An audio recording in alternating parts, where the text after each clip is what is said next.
दोस्तों, पुराने समय की बात है। किसी नगरी में एक युवक रहा करता था। वो युवक बहुत ही शर्मीला था। वो इतना शर्मीला था कि जब भी उसके सामने कोई नया आदमी आकर खड़ा हो जाता तो वो उससे बात तक नहीं करता था।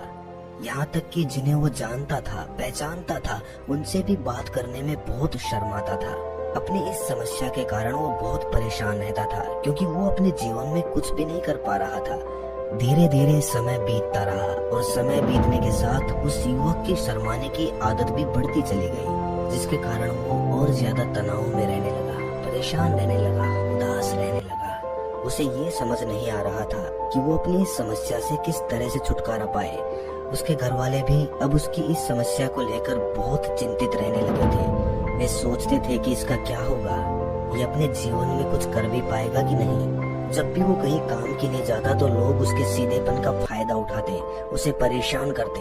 वो कुछ बोल भी नहीं पाता था, जिसके कारण उसे कोई कुछ भी कह देता और वहाँ से चला जाता।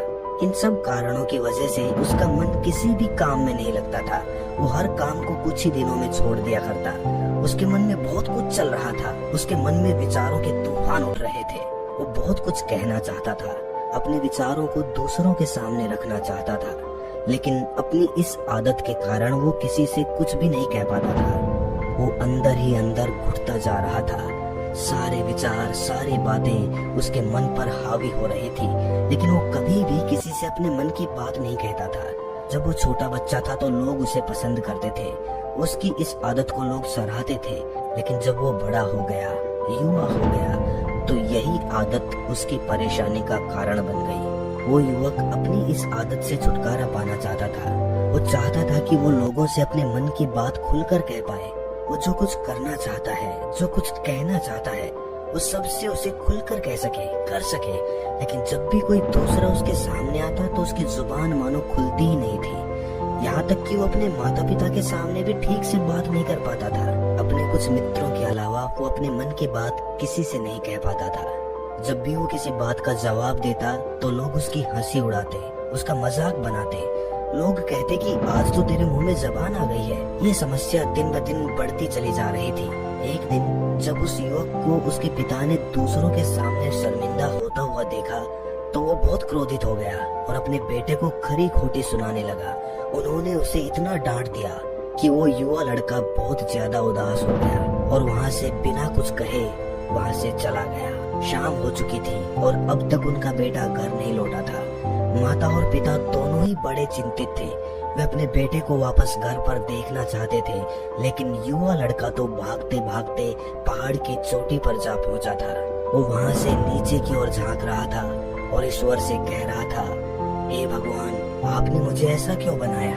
लोग मेरा मजाक उड़ाते हैं, लोग मेरी हंसी करते हैं। जब मैं इस दुनिया में अपने मन की बात रख ही नहीं सकता, मैं किसी से कुछ कह ही नहीं सकता, तो फिर मैं इस जीवन को जीकर क्या करूँगा? जब भी मैं किसी से कुछ कहने की कोशिश करता हूँ तो लोग मेरा मजाक बनाते हैं, मेरी हंसी उड़ाते हैं। यहाँ तक कि वो मुझसे कुछ भी कहकर चले जाते हैं और मैं उनका जवाब नहीं दे पाता। ऐसा जीवन जीकर मुझे क्या हासिल होगा? भला मैं ऐसा जीवन जी ही क्यों रहा हूँ? इसीलिए मैं अपने सवालों के जवाब पाने के लिए तुम्हारे पास आ रहा हूँ।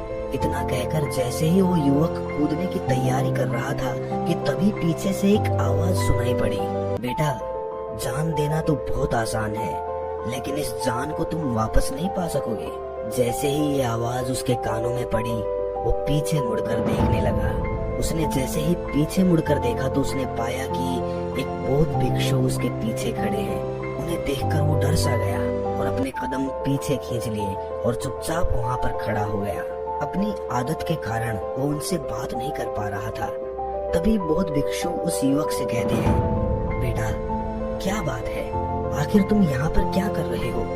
और तुम अपने इस जीवन को समाप्त क्यों करना चाहते हो? ये अनमोल जीवन बहुत कम लोगों को नसीब होता है और तुम्हें ये जीवन व्यर्थ लगता है? इस पर वो युवक कहता है कि नहीं, ऐसा कुछ नहीं है, मैं तो बस यहाँ पर खड़ा होकर देख रहा था। तभी बौद्ध भिक्षु उस युवक से कहते हैं, बेटा, मैं जानता हूँ कि तुम यहाँ पर क्या करने आए थे। तुम मुझसे कुछ भी नहीं छुपा सकते, लेकिन मैं चाहता हूँ कि तुम अपनी समस्या खुद मुझे बताओ, तब मैं उसका समाधान तुम्हें बताऊंगा। यदि तुम चाहते हो कि कोई तुम्हारी मदद करे तो उसके लिए पहले तुम्हें ही आगे बढ़ना होगा। यदि तुम चाहते हो कि मैं तुम्हारी समस्या का समाधान करूं, तो तुम्हें मुझे अपनी सारी समस्या बतानी होगी, वरना मैं कुछ नहीं कर सकूंगा। उस बौद्ध भिक्षु की ये बात सुनकर वो युवक कहता है कि नहीं नहीं नहीं, मैं ठीक हूँ, मैं सच कह रहा हूँ। उस युवक की बात सुनकर बौद्ध भिक्षु उस युवक से कहते हैं, ठीक है बेटा, यदि तुम नहीं चाहते कि मैं तुम्हारी मदद करूं तो कोई बात नहीं, मैं तुम्हारी बात पर विश्वास कर लेता हूं। लेकिन तुम्हें भी मेरी एक बात पर विश्वास करना चाहिए कि मैं तुम्हारी मदद के लिए ही यहाँ पर आया हूँ। तुम चाहो तो तुम अपनी समस्या मुझे बता सकते हो और मैं तुम्हारी इस समस्या का समाधान भी अवश्य करूँगा। ये सुनकर वो युवक उस बौद्ध भिक्षु से कहता है कि नहीं नहीं, मैं ठीक हूँ, आप जाइए। इस पर वो बौद्ध भिक्षु उस युवक से कहते हैं कि ठीक है बेटा, यदि तुम चाहते हो कि मैं यहाँ से चला जाऊं तो मैं यहाँ से चला जाता हूँ, लेकिन मेरी एक बात याद रखना, मेरे जाने के बाद तुम्हारी कोई मदद नहीं करने आएगा और हो सकता है कि तुम्हारी मदद के लिए कोई और भी ना आ पाए। इतना कहकर बौद्ध भिक्षु पीछे की ओर मुड़े और अपने मार्ग पर आगे बढ़ने लगे। वो युवक वहीं पर खड़ा होकर ये सब देख रहा था। जैसे ही वो कुछ दूर पहुंचे, तभी उस युवक ने जोर से आवाज लगाई, हे गुरुदेव, मेरी समस्या बहुत बड़ी है, क्या आप उसका समाधान कर सकेंगे? ये सुनकर बौद्ध भिक्षु वहीं पर खड़े हो गए। पीछे मुड़कर उन्होंने उस युवक की बात का जवाब देते हुए कहा, बेटा, इस दुनिया में कोई भी ऐसी समस्या नहीं है जिसका कोई समाधान ना हो। यदि तुम मुझे अपनी समस्या बताओगे तो मैं उसका समाधान अवश्य करूंगा। तभी वो युवक उस बौद्ध भिक्षु से अपनी समस्या बताते हुए कहता है कि गुरुवर, मेरी एक बहुत बड़ी समस्या है कि मैं शर्मीला हूँ, जिस कारण मैं किसी से कोई बात नहीं कर पाता हूँ। यहाँ तक कि मैं अपने मन की बात भी किसी को नहीं बता पाता। जब भी मैं किसी से बात करने की कोशिश करता हूँ तो लोग मेरा मजाक उड़ाते हैं, मेरी हंसी उड़ाते हैं। जब भी मुझे कोई खरी खोटी सुनाता है, उल्टी सीधी बात करता है, तो उसका मैं जवाब तक नहीं दे पाता। मैं लोगों की तरह चालाक बनना चाहता हूँ, लोगों की तरह बातों का जवाब देना चाहता हूँ, अपने मन की बात करना चाहता हूँ। मैं इस दुनिया के साथ कदम से कदम मिलाकर आगे बढ़ना चाहता हूँ। क्या इसका कोई समाधान है? उस भिक्षु ने उस युवक की सारी बातें ध्यान पूर्वक सुनी और फिर जवाब देते हुए कहा कि बेटा, तुम जरूरत से ज्यादा शर्मीले हो। इसका अर्थ ये है कि तुम्हारे अंदर कोई डर है जिसे तुम पहचान नहीं पा रहे हो, जिस कारण उसका समाधान करने में भी तुम असमर्थ हो रहे हो। शर्म करना अलग बात है और डरना अलग है।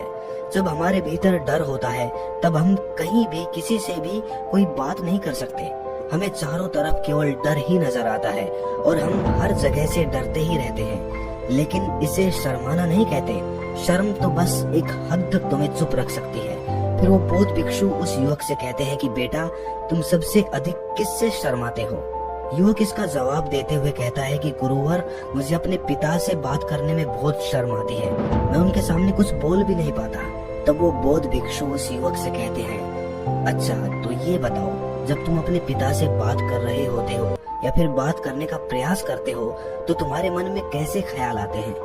युवक इसका जवाब देते हुए कहता है, गुरुवर, जब भी मैं अपने पिता से बात करने का प्रयास करता हूँ तो मुझे ऐसा लगता है कि मानो मेरे पिता मुझे अभी डांट देंगे, मुझ पर क्रोध करेंगे, मुझसे नाराज हो जाएंगे और कहीं ना कहीं मुझे ये भी लगता है कि मैं कुछ गलत बात ही करूँगा। यहाँ तक कि मेरे मन में ऐसे भी ख्याल आते हैं कि शायद मेरे पिता मुझसे प्यार ही नहीं करते। परंतु गुरुवर, आप कहते हैं कि शर्म अलग है और डरना अलग है, तो क्या कोई ऐसा उपाय है जिससे मुझे डर ही ना हो? क्या कोई ऐसा रास्ता है जिससे मेरे अंदर का ये डर खत्म हो जाए, समाप्त हो जाए? कृपया करके मुझे इस समस्या का समाधान बताइए। मुझे अपने इस डर से बाहर निकलना है, मुझे लोगों की तरह अपने इस जीवन को खुलकर जीना है। उस युवक की ये सारी बातें सुनकर वो बौद्ध भिक्षु उस युवक से कहते हैं, जाओ और अपने पिता से कहो कि मुझे कुछ काम करना है और उसके लिए मुझे आपसे कुछ धन चाहिए। यदि तुम उनसे धन मांगने में कामयाब हो गए तो मैं तुम्हारी समस्या का समाधान अवश्य बताऊंगा। वो युवक ये सुनकर काफी घबरा गया। उसने उस गुरुवर से कहा कि हे गुरुवर, मुझे ये कार्य ना दीजिए, मैं उनसे कुछ नहीं कह पाता, उनके सामने तो मेरी बोलती बंद हो जाती है, मैं भला उनसे धन कैसे मांगूंगा?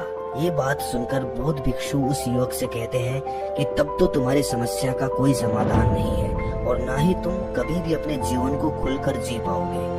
ये बात सुनकर युवक उस बौद्ध भिक्षु से कहता है कि गुरुवर, ऐसा ना कहें, कृपया करके मुझे कोई और कार्य बताइए, कोई ऐसा कार्य जिससे मेरे अंदर का डर पूरी तरह से समाप्त हो जाए। कोई ऐसा समाधान बताइए। इसका जवाब देते हुए वो बौद्ध भिक्षु युवक से कहते हैं, बेटा, यदि तुम्हें अपने अंदर के डर को समाप्त करना है तो पहले तुम्हें ये कार्य करना होगा जो मैंने तुम्हें कहा है। वो युवक काफी देर तक सोच विचार करने के बाद पुनः उस गुरु से कहता है कि ठीक है, यदि आप चाहते हैं कि इस कार्य को करूं तो मैं इसे करने का पूरा प्रयास करूंगा। इतना कहकर वो युवक अपने घर लौट आता है। उसे देखकर उसके माता पिता बहुत खुश हो जाते हैं। युवक आगे कहता है, पिताजी, मैं कुछ काम करना चाहता हूँ और उसके लिए मुझे आपसे कुछ धन चाहिए। क्या आप मुझे कुछ धन दे सकते हैं? इतना सुनकर उस युवक के पिता ने उसकी ओर ध्यान से देखा। काफी देर देखने के बाद वो खुशी से झूम उठे और तुरंत ही उन्होंने कुछ धन अपने पुत्र के हाथों पर रख दिया और कहने लगे कि बेटा, इतना धन काफी है या फिर तुम्हें और धन चाहिए? इसके जवाब में वो युवक अपने पिता से कहता है कि नहीं नहीं पिताजी, इतना काफी है, मैं इतने में काम चला लूंगा। वो युवक उस धन को लेकर तुरंत दौड़ा हुआ उस बौद्ध भिक्षु के पास पहुंच जाता है। उस धन को दिखाते हुए वो कहता है कि गुरुवर, जैसा आपने कहा था, मैं धन लेकर आपके पास आ चुका हूँ। मैंने अपने पिता से धन मांग लिया है, अब मुझे मेरी समस्या का समाधान बताओ। तभी बौद्ध भिक्षु उस युवक से कहते हैं, अरे इतनी जल्दी क्या है, अभी तो तुम्हें मेरे लिए एक और काम करना है, तब मैं तुम्हें तुम्हारी समस्या का समाधान अवश्य बताऊंगा। और यदि तुम मेरे लिए इस कार्य को पूरा नहीं कर सके तो मैं तुम्हें कभी भी तुम्हारी समस्या का समाधान नहीं बताने वाला। ये सुनकर वो युवक उस बौद्ध भिक्षु से कहता है कि गुरुवर, अभी तो मैंने आपके लिए एक काम किया है, अभी आप मुझे एक और काम करने के लिए कह रहे हैं। तब वो बौद्ध भिक्षु उस युवक से कहते हैं कि हाँ, तुम्हें मेरे लिए एक और काम करना होगा। वो युवक एक बार फिर से काफी देर सोच विचार कर उस बौद्ध भिक्षु से कहता है कि अच्छा ठीक है, बताइए अब मुझे क्या करना है। इसके जवाब में बौद्ध भिक्षु उस युवक से कहते हैं कि जाओ और ये धन जो तुमने अपने पिता से मांगा है, इस धन को वापस अपने पिता को लौटा दो। और साथ साथ ये भी कहना कि पिताजी, मैं अभी काम नहीं करना चाहता, लेकिन जब समय आएगा तो मैं आपसे ये धन वापस ले लूंगा और उससे अपना काम पूरा करूंगा। ये बात सुनकर वो युवक ऊपर से नीचे तक कांप गया और कहने लगा कि गुरुवर, आप मुझे कोई और काम सौंप दीजिए, मैं उसे जरूर करूंगा, लेकिन अब यदि मैं धन लेकर वापस गया तो वो क्या सोचेंगे मेरे बारे में? मैं तो शर्मिंदा हो जाऊंगा उनके सामने। इसीलिए गुरुवर, कृपया करके मुझे कोई और काम दे दीजिए। तभी बौद्ध भिक्षु उस युवक से कहते हैं कि बेटा, जो काम मैंने तुम्हें सौंपा है, तुम्हें उसी कार्य को पूरा करना होगा, अन्यथा तुम्हारी समस्या का समाधान मैं तुम्हें नहीं बताने वाला। काफी देर सोच विचार करने के बाद वो उस बौद्ध भिक्षु से कहता है कि ठीक है गुरुवर, मैं वापस जाता हूँ और ये धन वापस अपने पिता को देकर आपके पास आता हूँ। वो तुरंत दौड़ा दौड़ा अपने पिता के पास वापस लौटा। उसने अपने पिता से कहा कि पिताजी, मैं ये धन अभी नहीं लेना चाहता, अभी ये धन मुझसे वापस ले लीजिए। जब मुझे कोई काम पड़ेगा तो मैं आपसे ये धन वापस ले लूंगा। उसके पिता ने उस युवक की तरफ घूर कर काफी देर तक देखा और फिर मुस्कुराते हुए कहने लगे, बेटा, मैं समझता हूँ कि किसी भी काम को शुरू करने से पहले हमें उसके बारे में जानकारी इकट्ठी करनी चाहिए, उसके बारे में समझना जरूरी है। कब क्या कैसे करना है, इसके बारे में हमें पूरी जानकारी लेनी चाहिए। कोई भी काम ऐसे ही नहीं शुरू किया जाता, उसमें हम सफल भी होंगे या नहीं, इसका भी अनुमान हमें लगाना पड़ता है। और जब तक हम सभी तरह की जानकारी प्राप्त नहीं कर लेते, तब तक हमें धन नहीं लगाना चाहिए। मुझे बहुत खुशी है कि तुमने सही निर्णय लिया है। जब तुम्हें ये समझ में आ जाए कि जो कार्य तुम करने जा रहे हो वो तुम्हारे लिए उचित है, तब तुम चाहोगे तो मैं तुम्हें ये धन वापस लौटा दूंगा। युवक अपने पिता से ये सारी बातें सुनकर मन ही मन बहुत प्रसन्न हुआ। उसने इसकी तो उम्मीद भी नहीं की थी कि उसके पिता हंसकर उसे सारी बातें समझाएंगे। वो मन ही मन ये सब सोच ही रहा था कि तभी उसके पिताजी उसके और करीब आए और अपने उस युवा बेटे को गले से लगा लिया। जैसे ही उसके पिता ने उस युवक को गले से लगाया, उसको बहुत अच्छा महसूस हुआ। उसका आत्मविश्वास, उसका हौसला और ज्यादा बढ़ता चला गया। उसके बाद वो युवक पुनः उस बौद्ध भिक्षु के पास लौटा और कहने लगा कि गुरुवर, जैसा आपने कहा था मैंने बिल्कुल वैसा ही किया है। मैंने धन अपने पिता को वापस कर दिया है। अब तो कृपया करके मुझे मेरी समस्या का समाधान बता दीजिए। तभी बौद्ध भिक्षु उस युवक की तरफ देखकर मुस्कुराते हैं और उस युवक से कहते हैं कि बेटा इतनी जल्दी क्या है, अभी तो तुम्हें मेरे लिए एक और काम करना पड़ेगा। वो युवक कहता है कि महाराज, आप आखिर मुझसे बार बार इस तरह से काम क्यों करवा रहे हैं? क्या आपके पास मेरी समस्या का कोई समाधान है भी या नहीं? कहीं आप मुझे बेवकूफ तो नहीं बना रहे? जिस तरह से दूसरे लोग मुझे बेवकूफ बनाते हैं, क्या आप भी मेरे साथ वही नहीं कर रहे हैं? आपने कहा था कि जाओ अपने पिता से पैसे मांग कर लाओ, मैंने पैसे मांगे, फिर आपने कहा कि पैसे वापस लौटा दो, मैंने वापस लौटा दिए। अब आप कह रहे हैं कि मैं आपके लिए एक और काम करूं? नहीं, ये मुझसे नहीं होगा। तभी बौद्ध भिक्षु उस युवक की तरफ देखकर मुस्कुराते हैं और कहते हैं कि बेटा, बस ये आखिरी काम है और ये बहुत आसान भी है। तुम जैसे ही इस कार्य को पूरा करोगे, मैं तुम्हें वचन देता हूँ कि मैं तुम्हारी समस्या का समाधान तुम्हें अवश्य बताऊंगा। इस पर वो युवक फिर से एक बार सोच विचार करता है और उस बौद्ध भिक्षु से कहता है कि ठीक है, लेकिन ये आखिरी काम है जो मैं आपके लिए करूंगा, बताइए मुझे क्या करना है। तब बौद्ध भिक्षु एक मूर्ति निकालकर उस युवक के हाथ में थमा देते हैं। वो मूर्ति दिखने में बहुत ही साधारण सी थी, लेकिन वो बौद्ध भिक्षु उस युवक से कहते हैं कि बेटा, तुम्हें इसे बाजार में लेकर जाना है, इसे बेचना है और इसके बदले में तुम्हें 50 सोने के सिक्के लेकर आने हैं। जब तुम ये करने में सफल हो जाओगे, तभी मैं तुम्हारी समस्या का समाधान तुम्हें बता पाऊंगा। वो युवक उस मूर्ति को अपने हाथ में लेकर बड़े गौर से देखता है और उस बौद्ध भिक्षु से कहता है कि हे गुरुवर, ये तो बड़ी साधारण सी मूर्ति है, मानो मिट्टी की बनाई गई हो। इसके लिए भला 50 सोने के सिक्के मुझे कौन देगा? कहीं आपका दिमाग तो खराब नहीं हो गया है? इसके 1-2 सोने के सिक्के मिल जाए वो तो बहुत बड़ी बात है, लेकिन इसके लिए 50 सोने के सिक्के कौन देगा? तभी बौद्ध भिक्षु उस युवक से कहते हैं कि बेटा, मैंने जो तुम्हें काम सौंपा है, यदि तुम उसे पूरा करोगे तभी तुम्हें तुम्हारी समस्या का समाधान मिल पाएगा, अन्यथा तुम चाहो तो अपने घर लौट सकते हो, फिर से वही अपने पुराने जीवन में जहाँ लोग तुम्हारा मजाक बनाते हैं, लोग तुम्हें डराते हैं, सताते हैं। मैं तुम्हें यहाँ अपने डर को निकालने में तुम्हारी मदद कर रहा हूँ। मेरे द्वारा बताए गए काम कर करके तुम अपने डर को धीरे धीरे दूर कर पाओगे। मेरा ही काम पूरा कर दो, फिर तुम्हें सब समझ आ जाएगा। वो युवक उस बौद्ध भिक्षु की बात सुनकर मन ही मन ये विचार करता है कि मुझे तो मेरी समस्या का समाधान किसी भी हालत में चाहिए। इसीलिए वो उस मूर्ति को उठाकर बाजार की ओर चल पड़ता है। बाजार पहुंचकर वो एक जगह चुपचाप उस मूर्ति को लेकर खड़ा हो जाता है और इंतजार करने लगता है कि कोई आएगा और उसे उस मूर्ति के बारे में पूछेगा, और तब वो उस मूर्ति के लिए 50 सोने के सिक्कों की मांग करेगा। देखते ही देखते काफी समय बीत गया, लेकिन अभी तक उसके पास कोई भी आदमी नहीं आया था। उसने अपने आसपास देखा तो लोग चिल्ला चिल्ला कर अपने सामान को बेच रहे थे, जोर जोर से आवाज लगा रहे थे। उसने भी सोचा कि यदि मुझे अपनी इस मूर्ति को बेचना है तो मुझे भी जोर जोर से आवाज लगानी चाहिए। उस युवक ने चिल्लाना शुरू कर दिया, लेकिन वो इतनी जोर से नहीं चिल्ला रहा था। उसकी आवाज उसे खुद भी सुनाई नहीं दे रही थी, तो भला उसकी आवाज को दूसरे कैसे सुनते, जिस कारण कोई भी आदमी उसे खरीदने के लिए उसके पास नहीं आया। धीरे धीरे शाम का समय हो चुका था और उस आदमी को ये डर था कि कहीं वो बौद्ध भिक्षु वहाँ से चला ना जाए, अन्यथा उसे अपनी समस्या का समाधान कौन देगा। ये सोचकर उसने जोर जोर से आवाज लगानी शुरू की कि 50 सोने के सिक्के में ये मूर्ति ले लो। उसकी आवाज सुनकर लोग उसके पास आने लगे और उससे ये सवाल करने लगे कि इस मूर्ति में ऐसा क्या है जो तुम इसके लिए 50 सोने के सिक्के मांग रहे हो। इसके अंदर ऐसा कुछ तो खास होगा ही। युवक काफी देर तक सोच विचार करने के बाद कहता है कि नहीं नहीं, मुझे नहीं पता, मैं तो बस ये मूर्ति यहाँ पर बेचने आया हूँ। तभी उसमें से एक युवक उस युवक से कहता है, अगर ऐसी बात है तो इस मूर्ति को कोई नहीं खरीदने वाला। आखिर इस मूर्ति में ऐसा क्या खास है जिसके लिए तुम सोने के सिक्के मांग रहे हो? ये तो तुम्हें बताना ही पड़ेगा। धीरे धीरे कई लोग उसके पास आए और सभी ने बस एक ही सवाल किया, आखिर इस मूर्ति में ऐसा क्या खास है, ऐसी क्या बात है जिसके लिए तुम सोने के सिक्के की मांग कर रहे हो।